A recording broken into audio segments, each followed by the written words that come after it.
அவனை தூக்கி விட்டார்.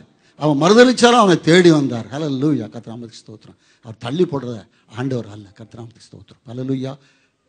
அது மாத்திரம் இல்லை, அவர் இழந்து போனதை தேடவும் காணாமல் போனதை தேடின்னு ஆண்டவர் வந்தார். கர்த்தருக்கு ஸ்தோத்திரம். இழந்து போனதை தேடி ரட்சிக்கத்தான் மனுஷகுமாரன் இயேசு கிறிஸ்து இந்த பூமியில் வந்தார் என்று பார்க்கிறோம். கர்த்தருக்கு ஸ்தோத்திரம். வேதம் சொல்லுது, அவர் பலியை அல்ல, நீதிமானை அல்ல, பாவிகளையே அவர் மனம் திருவதற்கு அழைக்க வந்தார் என்று சொல்லி மத்தேயு 15:9-15 பார்க்க முடியும். கர்த்தருக்கு ஸ்தோத்திரம். அவர் நமக்காய் அவர் சாபமாக்கப்பட்டதான ஆண்டவராக இயேசு கிறிஸ்து.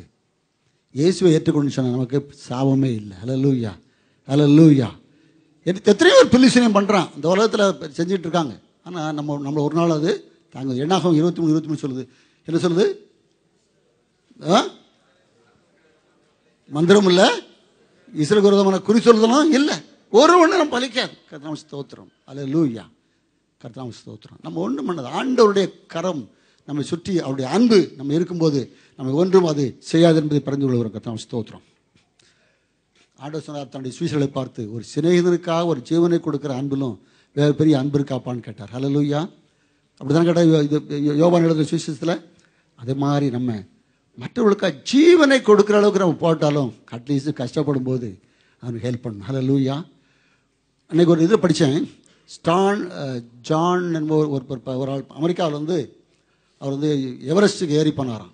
ஏறி போகும்போது அவரால் ஒரு நிலைமையில் மேலே ஏறி போக முடியல. மரணம் வர்ற நிலைமையில் குற்றுயிரும் கொலையுமாக கிடக்கும்போது அது மறுபடியும் ஒரு கோஷ்டி ஆட்கள் ஏறிட்டே இருந்தாங்க. 40 பேர் அவரை கடந்து போனாங்களாம்.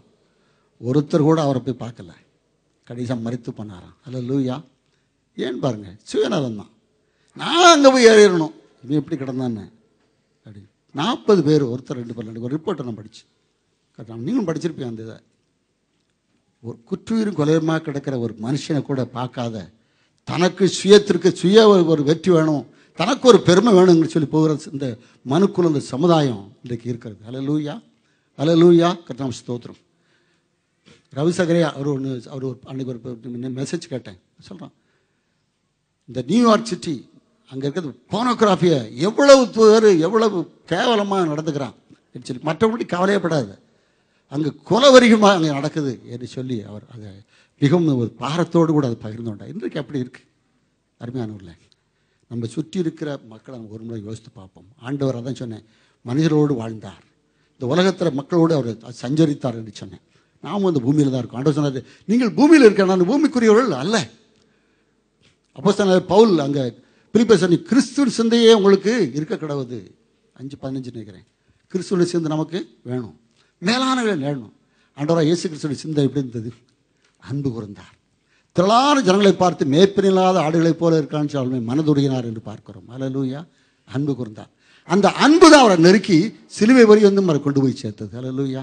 எப்படியாவது இந்த ஆத்துமாக்கள் ரட்சிக்கப்பட வேண்டும் என்று சொல்லி. ஹல்லேலூயா. ஒரு ஆத்துமா கட்டுவது ஆண்டவருக்கு பிரியமில்லை. ஒரு ஆத்மா ரட்சிக்கப்பட்ட பரலோகத்தை பெரிய சந்தோஷம். ஏன்னா அந்த ஆத்மா இந்த உலகத்தோடு அது விலையேற பெற்றது. ஹல்லேலூயா. அருமையானவர்களே, ஒரு ஆத்மா நாட்டில் அழிந்து போகிறது என்பதை ஒருவரும் நம்ம மறந்து போகக்கூடாது. கிறிஸ்தவர்களாய் ஒவ்வொருவருக்கும் கிறிஸ்தவனுடைய சிந்தை, அந்த பாரம் நமக்கு வேணும். உண்மையாக அன்பு கூர்ந்தன்னு சொன்னால் அவன் கிறிஸ்துவை பற்றி நம்ம சொல்லுவோம். கர்த்தருக்கு ஸ்தோத்திரம். ஹல்லேலூயா. அன்றைக்கி ஜெயராஜ் சொல்லிட்டு இருந்தார் அந்த வெஸ்ட் இண்டீஸ் கேப்டனை பற்றி. சாமியா பேர் என்ன? 3 நிமிஷத்தில் எப்படியாவது ஒருத்தருக்கு கர்த்தருடைய சுவிசேஷத்தை சொல்லிடுவாராம். எவ்வளோ பாருங்க அந்த மாதிரி. ஹல்லேலூயா. அதே மாதிரி அந்த ஸ்ரீலங்காவில் ஒரு கிரிக்கெட்டர், அவன் அப்படி தான், அவங்க அம்மா அப்படி வளர்த்துருக்காங்க. அப்படி சொல்கிறார் அவர் சாட்சியால், எங்கள் அம்மா என்னை அந்த கிறிஸ்துவ அன்பில் அப்படி வளர்த்தாங்க, யாருக்காவது நான் சுவிசேஷம் சொல்லணும்னு சொல்லி பாருங்கள். சாதாரண மக்கள் இல்லை, அவங்கள வந்து ஒரு பாப்புலரான நான் கேப்டன் எல்லாம், அவனுக்கு அந்த தாகம் இருக்குன்னு சொன்னால் நமக்கு அந்த தாகம் வேணும். ஹல்லேலூயா. அதில் நம்மோடு இருக்கிறவங்க, நம்மோடு வேலை செய்கிறவங்க, நம்ம சுற்றத்தா அதை பற்றி தான் ஒரு பாரம் இருக்கணும். கர்த்தருக்கு ஸ்தோத்திரம். கர்த்தர் நிச்சயமாய் அந்த பாரத்தை நமக்கு தரும்படியாய், அந்த பாரம் கொடுக்கப்பட்டவர்களெல்லாம் ஜெபிக்கிறீர்கள், தொடர்ந்து ஜெபிக்கும்படியாய் நம்ம அன்பாய் நான் கேட்டுக்கொள்கிறேன். ஸ்தோத்திரம். அழிந்து போகிற ஆத்துமாக்களுக்காய் நாம் அன்பு கூர்ந்து ஜெபிப்பது நம்முடைய கடமையாக இருக்கிற கர்த்தருக்கு ஸ்தோத்திரம். ஹல்லேலூயா. ஆண்டவர் அந்த ஆத்துமா பாரம் அவருக்கு இருந்தது. ஆனால் மரணத்தில் ஊற்றி ஆண்டவர் ஜெபம் பண்ணார். கடைசி ஜீவன் போகிற வரைக்கும் பிதாவிற்கு மன்னியும் செய்தி என்னதென்று அறியாதிருக்கிறேன் சொல்லி ஆண்டவருடைய அன்பு கூர்ந்தபடினாலே அவர் சொன்னார் என்று பார்க்கிறோம். கர்த்தருக்கு ஸ்தோத்திரம். ஆண்டவர் ஆத்மா அதை குறித்த கன்சர்ன்டாக இருக்கார். இன்றைக்கெல்லாம் பாருங்கள், நிறைய உபதேசங்கள் இன்றைக்கு எல்லாரும் சொல்ல, நிறைய உபதேசங்கள் கிறிஸ்து நம்மை ஆசீர்வதிக்கிறார், உயர்த்துகிறார், பெருமைப்படுத்துகிறார். அப்படி தான் நம்ம அந்த ப்ராஸ்பரிட்டி அந்த தேரியை நிறைய பேர் சொல்லிட்டு இருக்காங்க. அதாவது வேதத்தின்படி நீங்கள் ரொம்ப பார்த்தீங்கன்னா நீங்கள் தப்புன்னுலாம் நம்ம ஜட்ஜ்மெண்ட் பண்ண முடியாது. ஏன்னா வேதத்தில் இருக்குது, உனக்கு அறியாத பெரிய காரியங்களை செய்வேன், உனக்கு உயர்த்துவெல்லாம் இருக்குது. ஆனால் அது எப்படி தேவனுக்கு அது சித்தமா அப்படின்னு உணர்ந்துட்டு நம்ம ஜெபம் பண்ணால் ஆண்டவர் செய்வார். ஹல்லேலூயா, ஹல்லேலூயா, கர்த்தருக்கு ஸ்தோத்திரம். அது தனக்கு எவ்வளோ பணம் வந்தாலும் தனக்கு தனக்கு அது பொல்லாத வழியில் அது செலவிட்டுன்னு சொன்னால் அது பாவத்தில் தான் போய் விடும். கர்த்தருக்கு ஸ்தோத்திரம். ஆனால் இன்றைக்கும் அதிகமாக ஆண்டவருக்காக பிரயோஜனப்பட்டது பிலிகிராமம் டாக்டர் டிஜிஎஸ்லாம் கடைசியாக எப்படியாவது சொன்னாலும் கடைசி சிலுவைக்கு வருவாங்க. ஹல்லேலூயா, சிலுவையிலே ஆண்டு வெளிப்படுத்தின அந்த அன்பை சொல்லுவாங்க. அதுதான் உண்மையான பிரசங்கம். ஹல்லேலூயா. இன்றைக்கு நிலைத்திருக்கிற பிரசங்கங்கள் எத்தனையோ பிரசங்கம் இருக்குது. இன்றைக்கு அந்த பிலிகிராமுடைய அந்த சிடிஸ் கிடைச்சா பிலிகிராம் கிளாசிக்கு அந்த சில எல்லாமே டிவியிலலாம் போடுறாங்க. அதை பார்த்தா எத்தனை மணி நேரம் இருந்தாலும் நல்லா உட்காந்து பார்க்குற வழக்கம். ஹல்லேலூயா. ஏன்னு சொல்லுங்கள், உண்மையான பாரத்தோடு கூட உண்மையான ஆத்மா கூட ரட்சிப்புக்காக அவங்களாம் உழைத்தவர்கள், அதுக்காக வாழ்ந்தவர்கள். கர்த்தருக்கு ஸ்தோத்திரம். ஹல்லேலூயா. அப்படிப்பட்டதான பிரசங்களை நீங்கள் கேட்க முடியாது. அன்பை கேட்டுக்கொள்ளுங்கள். கர்த்தருக்கு ஸ்தோத்திரம். நம்ம ஆண்டவரே குடும்ப ஆண்டவரே ஒன்று சில பிரச்சனைகள் இருக்காங்க. அந்த மாதிரி ஆணவத்தோடு யாரும் கர்த்தருடைய சமூகத்துக்கு போகக்கூடாது. ஹல்லேலூயா, ஹல்லேலூயா. எப்போல்லாம் ஆண்டவர் சமூகத்துக்கு போகும்போது அந்த ஆக்ஷன் சொல்லுவாங்க, நீங்கள் கேட்டிருப்பீங்க. ஆண்டவர் உயர்த்துறது, அடோரேஷன், கன்ஃபெஷன், தேங்க்ஸ் கிங், அப்புறம் தான் சப்ளிகேஷன். நம்ம இது அப்படித்தான் ஆண்டவர்கிட்ட அப்படி தாழ்மையாக போன மொழி. ஆண்டவரை நீ சொல்லியிருக்கிற ஆண்டவரை எழுதப்பா, நான் வேணான்னு சொல்ல வேதத்தில் சொல். ஆனால் அதுக்கு ஒரு தாழ்மையின் வேணும். ஹல்லேலூயா. உமக்கு சித்தமானால் ஆண்டவரே என்று எந்த ஆத்மா உடைந்து போகிறதோ அந்த ஆத்மாவை ஆண்டவர் நிச்சயமாய் அவர் ரட்சிப்பார், ஆசீர்வதிப்பார். யோவான் எழுதின சுவிசேஷம் 10:16 பார்த்தீங்கன்னா ஆண்டவராய் இயேசு நல்ல மேய்ப்பனாய் அவர் வந்தார். அவர் தன்னுடைய ஆடுகளுக்காய் ஜீவனை கொடுக்கிற தேவன். அது பரிபூரணப்படவே வந்தேன்னு சொன்னார். வாசிங்க யோவான் 10:16. இந்த தொழுவத்தில் உள்ளவைகள் அல்லாமல் வேறே ஆடுகளும் எனக்கு உண்டு, அவைகளையும் நான் கொண்டு வர வேண்டும். அவைகள் என் சத்தத்துக்கு செவி கொடுக்கும். அப்பொழுது ஒரே மந்தையும் ஒரே மேய்ப்பனுமாகும். நான் என் ஜீவனை மறுபடியும் அடைந்து கொள்ளும்படிக்கு அதை கொடுக்கிறபடியினால் பிதா என்னில் அன்பாய் இருக்கிறார். ஹல்லேலூயா. ஒருவனும் அதை என்னிடத்திலிருந்து எடுத்துக்கொள்ள மாட்டான். முடியாது. கர்த்தருக்கு அந்த ஜீவன் பரிபூரணப்படும் ஒரு வசனம் அது வாசிக்க பக்கத்திலே, திருடன் திருடவும் கொல்லவும் அழிக்கவும் வருகிறானே அல்லாமல் வேறொன்றுக்கும் வரேன், நானும் அவர்களுக்கு ஜீவன் கொடுக்கவும் அது பரிபூரணப்படவும் வந்தேன் என்று சொன்னார். ஹல்லேலூயா.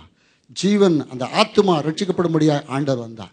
ஆண்டவர் அந்த பூமி இருந்தபோது ஒரு தனிப்பட்ட மக்களை போய் பார்த்தார். முதல்ல பாருங்கள், அந்திரேயா, அவன், அப்புறம் பிலிப்பு, அப்புறம் பேதுரு, ஒவ்வொருத்தரா, அப்புறம் யாக்கோபு, யோவான், இவங்களெல்லாம் பார்த்து ஆண்டவர் ஒவ்வொருத்தராக சந்திச்சார் அந்த ஆத்துமாக்கள் வரணும்னு சொல்லி. அது மாத்திரம் இல்லை, பாவியான அந்த சமாரிய ஸ்திரீயும் அவர் காத்திருந்து அவளோடு கூட பேசி அவருக்கு ஜீவ தண்ணீரை ஆண்டவர் கொடுத்தார் என்று பார்க்கிறோம். கர்த்தருக்கு ஸ்தோத்திரம். ஹல்லேலூயா. அந்த கந்தாயா மந்திரி ஒரே ஒரு மனுஷன் தான் அந்த ரதத்தில் போனான். அவனை சந்திக்க முடியாது ஆண்டவர் பிலிப்பை அங்கே அனுப்பினார் என்று பார்க்கிறோம். ஹல்லேலூயா. இன்றைக்கு ஊழியம் செய்கிறது என்னை மாதிரி இருந்து பிரசங்கம் பண்ணாலும் ரொம்ப ஈஸி. பிரசங்கம் நீங்கள் தயார் பண்ணதாலும் ரொம்ப ஈஸி. செர்மன் சர்ச்சுன்னு போட்டால் ஏகப்பட்டது வருது. அன்றைக்கி என் பையன்ட்டு சொன்னால் இந்த இதெல்லாம் இருக்கடா அப்படி எல்லாம் கொஞ்சம் கூட பார்க்குறான்னு சொன்னேன். ஏப்பா அது மாதிரி ஏகப்பட்டது இருக்குன்னு சொன்னான். ஹல்லேலூயா. அப்படி பிரசங்கம் பண்ணதான் ஈஸி. இப்போ 4 வார்த்தையை படிச்சுட்டு வந்து எழுதிக்கிட்டு நம்ம பிரசங்கம் பண்ணலாம். அது அல்ல. ஒரு தாகத்தோடு கூட பாரத்தோடு கூட ஒரு தனி மனிதனோடு கூட ஊழியம் செஞ்சு பாருங்கள், அது 100% சக்ஸஸ். ஹல்லேலூயா. மினிமம் அது 85% இருக்கும். ஆனால் பெரிய பெரிய குருசேடில் கோடிக்கணக்காக செலவு பண்ண அந்த குருசேடில் ஆண்டவருடைய சொல்கிற சக்ஸஸ் எவ்வளோ தெரியுமா? 2 to 15% சொல்கிறாங்க. 2% தான். எத்தனை கோடிக்கணக்காக பணம் செலவு பண்ணுறாங்க.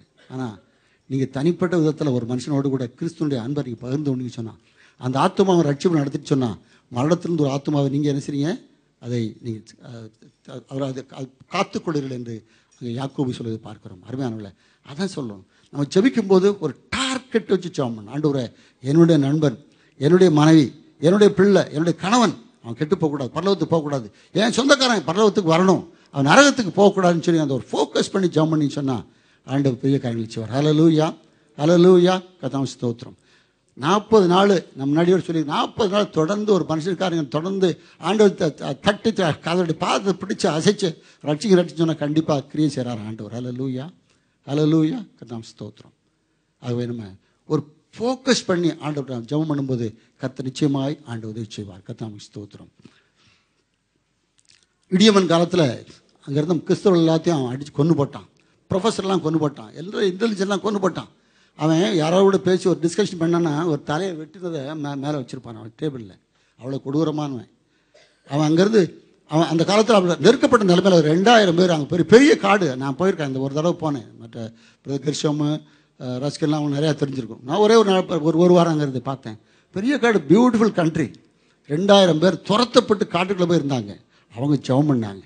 ஹல்லேலூயா. இன்றைக்கி அந்த தேசம் கிறிஸ்தவ தேசமாக ஆண்டவர் மாற்றினார். ஹல்லேலூயா. ஹல்லேலூயா.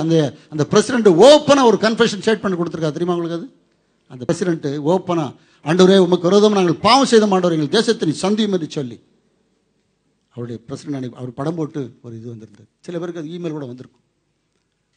ஆண்டவர் அவிதமாய் 2000 பேர் காட்டுக்குள்ளே போய் அவங்க ஜெபம் பண்ணாங்க. கர்த்தர் ஸ்தோத்திரம். அதே போல் ரிவாண்டா, அது பக்கத்தில் தான் இன்னொரு தேசம். ஒரு ஜாதியே அடுத்த ஒரு இனத்தை அவர் அழித்தார்கள். லட்சக்கணக்கான மக்கள் கொன்றுபட்டார்கள். இன்றைக்கு ஒரு கிறிஸ்தவ தேசம், அவருடைய தலைவர்கள் கிறிஸ்தவர். ஹல்லேலூயா. எதுக்கு சொல்லணும்னு சொன்னால், நம்முடைய தேசத்தினுடைய தலைவர்கள் கிறிஸ்தவர்கள் மாறுவான்னு சொன்னால் ஆண்டவர் வல்லமையான காரியம் செய்வார். ஹல்லேலூயா. கரங்களை ஊற்றி அவரு ஆண்டவர் ஸ்தோத்திரம். ஆண்டவரே, எங்கே ஆண்டவருடைய தேசத்தினுடைய தலைவர்களை நீ சந்தியும் ஆண்டவரே, எங்கள் பிரசிடென்ட்டை சந்தியும் ஆண்டவரே, ஆண்டவரே எங்களுடைய பிரைம் மினிஸ்டர் சந்தியும் ஆண்டவரே, ஆண்டவரை சீஃப் மினிஸ்டர் சந்தியும் ஆண்டவரே. ஃபோக்கஸ் பண்ணி செய்யணும். கர்த்தர் நிச்சயமாக பெரிய காரியங்களை செய்வார். ஹல்லேலூயா. ஹல்லேலூயா. கர்த்தருக்கு ஸ்தோத்திரம். ஏன் சொல்லணும்னா, நம்ம ஃபோக்கஸ் பண்ணி ஒரு தனிப்பட்ட மனுஷனோடு கூட தொடர்பு கொண்டு அதை ஜெபிக்கும் போது கர்த்தர் வல்லமையான காரியங்களை அவர் செய்வார். கர்த்தருக்கு ஸ்தோத்திரம். ஆண்டவர் எப்பொழுதும் மனதுருக்கம் உள்ளவராக இருந்தார். ஹல்லேலூயா. ஹல்லேலூயா. டிஜே தினகரன் அவர் பாடும்போது அந்த மன உருக்கத்தோடு பாடும்போது ஒப்பு கொடுத்தவங்க எத்தனை பேர் இருக்காங்க. ஹல்லேலூயா. அந்த பாட்டை கேட்டு எத்தனை கிறிஸ்தவர்கள் ஆண்டவரை ஏற்றுக்கொண்டிருக்க நான் அறிந்திருக்கிறேன். ஹல்லேலூயா. மனதுருக்கம் உள்ளவர்களாய் அதே போல் நமக்கு மனதுருக்கம் வேணும். நம்முடைய சத்து யார் இருக்கும்போது அவன் விழுந்துட்டு போட்டால் நம்ம சந்தோஷப்படக்கூடாது. ஹல்லேலூயா. அங்கே நீதிமொழியில் அப்படி தான் போட்டிருக்கேன். இப்போ 24, 17, 18, 19 அதில் இருக்கும். ஒரு சத்துரு விழும்போது நீ சந்தோஷப்படாத, அதுக்கு தேவன் பார்ப்பார். ஹல்லேலூயா. அது விஷயம் அவனுக்கு அவன் துக்கம் போயிடும், அவனுக்கு சந்தோஷம் ஆயிடும், அவனுக்கு அது வந்துடும். ஹல்லேலூயா. ஆனால் சத்துரு அவங்களுக்கு பொருளாப்பு செய்யும்போது அவன் மேலே மனது ஆண்டவரை அறியாமல் செய்கிறான்னு சொல்லி அவன் நன்மை செய்தா அவன் தலையில் எந்த போடணும் போய் வேதம் போடுது, அக்கினி தழலை போடுகிறோம் என்று சொல்லியிருக்கு. ஹல்லேலூயா. ஒரு சத்துருவை ஜெயிக்கன்னு சொன்னால் அவன் நன்மை செய்யணும். நன்மை செஞ்சால் அவன் மேலே தலையில் அக்கினி தழலை போடுறவன் ஆட்டோமேட்டிக்காக அவனுடைய சுயம் அவன் செத்து போய் அதில் சுயம் அழிந்து போய் ஒரு புது ஜீவனை அவன் பெற்றுக்கொள்வான். அருமையான கர்த்தருக்கு ஸ்தோத்திரம். ஆண்டவராக இயேசு கிறிஸ்து தன்னிடத்தில் அது முன்னாடி நான் சொன்ன அந்த வசனத்தின்படியாய் திரளான ஜனங்களை பார்த்து மனதுருகினார் என்று சொன்னார். 3 நாட்கள் அவருடைய உபதேசத்தை கேட்டிருந்த போது திரும்பி போகும்போது ஆண்டவர் அவருடைய அன்பு கூர்ந்தவராய் அவரோட மேலே ஒரு கிருபை இருந்தவராய் என்ன சொன்னார், போகிற வழியில் அவங்களாம் சோர்ந்து போவாங்கப்பா, விழுந்துருவாங்கப்பா, அவனுடைய சாப்பாடு அப்படின்னு சொல்லி வருவான ஒரு நல்ல ஆண்டவர். ஹல்லேலூயா. எந்தெந்த ஆத்துமா அவருக்காக உண்மையாக தாகத்தோடு கூட காத்திருக்கிறதோ அந்த ஆத்மாவை ஆண்டவர் நிச்சயமாய் அவர் போஷிப்பார். கர்த்தருக்கு ஸ்தோத்திரம். ஹல்லேலூயா. ஆண்டவர் அதே போல் அவர் பூமியில் வாழ்ந்த நாட்களில் அவரிடத்துல வந்த எல்லாரையும் சுகமாக்கினார்னு போட்டிருக்கு. நம்ம இன்னைக்கு நிறைய பேர் அபிஷேகம் பட்டு இருக்கோம். அல்லேலூயா ஸ்தோத்திரம் ஆகணும், அந்நிய பாஷை பேசி கொஞ்சம் குதிக்கிறோம். அதுக்கு தான் அந்த அபிஷேகம் ஆண்டவர் கொடுக்கல, அதுக்கு தான் கொடுக்கல. ஆண்டவர் அபிஷேகத்தை அக்கினியை போட்டார், ஆண்டவர் அக்கினி இறங்கி வந்தது, எல்லாம் வந்தது, ஆண்டவர் பண்ணார். ஆனால் ஆண்டவருக்கு இந்த பூமியை வாழுறதுக்கு நம்ம பரிசுத்தமாக வாழுறதுக்கும் நன்மை செய்கிறவராக அந்த அபிஷேகத்தை கொடுத்தார். அப்போஸ்தலர் நடவடிக்கை 10:38 வாசிங்க. ஆண்டவராக இயேசு கிறிஸ்து ஏன் ஆண்டவர் அந்த பரிசுத்த ஆவியை கொடுத்திருந்தார், அதை எப்படி ஆண்டவராக இயேசு கிறிஸ்து இந்த பூமியில அதை செய்து முடித்தார் என்று பார்ப்போம். நசரேயனாகிய இயேசுவை தேவன் பரிசுத்த ஆவியினாலும் வல்லமையினாலும் அபிஷேகம் பண்ணினார். தேவன் அவருடனே கூட இருந்தபடியினால் அவர் நன்மை செய்கிறவராயும் பிசாசின் வல்லமையில் அகப்பட்ட யாவரையும் குணமாக்குறவாயும் சுற்றித் திருந்தார். ஹல்லேலூயா. அது முன்னாடி அவர் நன்மை செய்கிறவராயும், முதல்ல நன்மை செய்ய படிங்கன்னு போட்டு நன்மை செய்கிறவராயும், ஹல்லேலூயா, பிசாசின் வல்லமையில் அகப்பட்ட யாவரையும் விடுவிக்கிறவாயும் அவர் நன்மை அவர் சுற்றித் திருந்தார் என்று பார்க்கிறோம். நம்ம இந்த பூமியில் இருக்கும்போது யாருக்காவது நன்மை செய்யணும் ஒரு நாள் யோசித்திருக்கோமா? நன்மை செய்யும்போது ஹல்லேலூயா. கிறிஸ்துவ நிமித்தமாக ஒரு கலசம் தண்ணி கொடுத்தீங்கன்னா கூட பக்கத்துக்கு கொடுத்தா கூட அது ஆண்டவர் பெரிய அது அவருடைய கணக்கில் வச்சிருக்காரு. ஹல்லேலூயா. கர்த்தருக்கு ஸ்தோத்திரம். ஆண்டவராக இயேசு சொன்னார், பூமியில் இருக்கும்போது நான் வரும்போது அவர் நியாயத்திற்பு சொல்லுவாராம், செம்மறியாடு வலது பக்கமாக இது இடது பக்கம் பிரிப்பாராம். நீங்களாம் பரலோகத்துக்கு போங்க, நீங்களாம் அக்கினிக்கு போகணும்னு சொல்லி.